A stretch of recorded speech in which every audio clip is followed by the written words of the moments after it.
Hi friends, welcome back to my channel.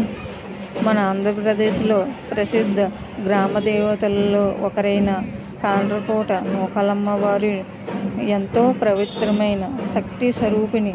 ఈ ఆలయంలో ప్రత్యేకత ఏమిటంటే ఇక్కడ గోపురంపై కనిపించే శిల్పాలు ఎంతో పురాతన శైలిలతో ఉండే దేవతల వైభవాన్ని చూపిస్తున్నాయి. ఈ ఆలయానికి ప్రతి సంవత్సరం జరిగే జాతర ఎంతో ఘనంగా జరుగుతుంది. గ్రామస్తులు మాత్రమే కాకుండా చుట్టుపక్కల ప్రాంతాల నుండి వేలాది మంది భక్తులు వచ్చి అమ్మవారిని దర్శించుకుంటారు.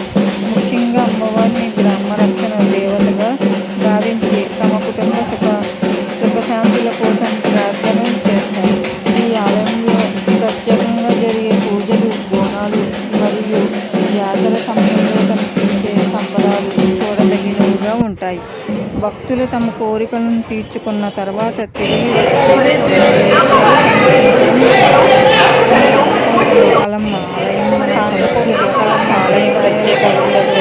ప్రసిద్ధి చెందిన పవిత్ర స్థలం. ప్రతి సంవత్సరం ప్రతి పండుగ సమయం అమ్మవారి భక్తులతో ఎంతో భక్తి శ్రద్ధలతో అలంకరిస్తారు.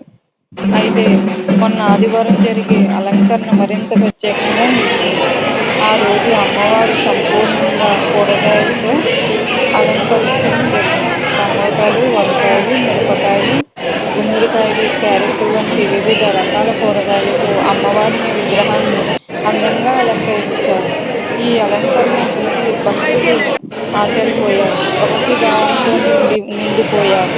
కూరగాయలతో చేసే ఈ అలంకరణ ఒక ప్రత్యేకమైన అర్థంగా ఉంది.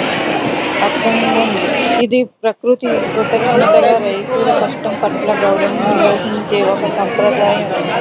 అన్నదాత శ్రమను గుర్తిస్తూ అమ్మవారి నైవేద్యంగా ఈ కూరగాయలను సమర్పించడం ద్వారా సమృద్ధి, సంతోషం కలగాలని ప్రార్థించారు. ఈ అలంకరణ తర్వాత భక్తులకు ప్రసాదంగా కూడా ఈ కూరగాయలను పంచడం జరుగుతుంది. అయితే అమ్మవారి గారు సారేదో తెచ్చారు. అలాగే అన్ని అమ్మవారికి సమర్పించడానికైతే తెచ్చారు. చీరలు, గాజులు, అలాగే పసుపు, కుంకుమ అన్నీ తెచ్చి అమ్మవారికి అయితే సమర్పించారు. కూరగాయలు చాలా బాగా అలంకరించారు. అమ్మవారిని